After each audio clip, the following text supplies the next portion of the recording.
আরিফিন শুভ একটি প্লট পেয়েছে, সে দরখাস্ত করেছে, সরকারের প্রতিষ্ঠান তাকে সেটা বরাদ্দ করেছে। এটা নিয়ে এত হহু বা হাই হুতাশের কিছুই নেই। সে একজন শিল্পী হিসেবে এটা পাওয়ার যোগ্য রাখে।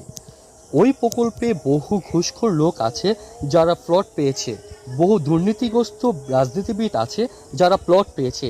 তাদের নিয়ে ট্রোল করতে দেখি না আপনাদের। মোট প্লট কত সেটা গুগল করে দেখেন। আরিফিন শুভ 1 টাকা নিয়ে ছবি করেছে, এটা একটা ছবি। এই ছবিটা না করেও সে শিল্পী কোটায় এই প্ল্যাটফর্মটা পেতে পারত। আরিফিন শুভ বহু বছর ধরে কিন্তু অভিনয় করে, মডেলিং করে নিজের একটা জায়গা তৈরি করে নিয়েছে। এটা কি অনুবাদ বা এটা কি তার অনুদান? অনুদান না অবশ্যই। নাকি এটার জন্য সে রাজকের নিয়মানুযায়ী মূল্য পরিশোধ করবে? রাজককে দরখাস্ত করে মূল্যর বিনিময়ে প্লট বরাদ্দ পেয়ে থাকলে সে কোনো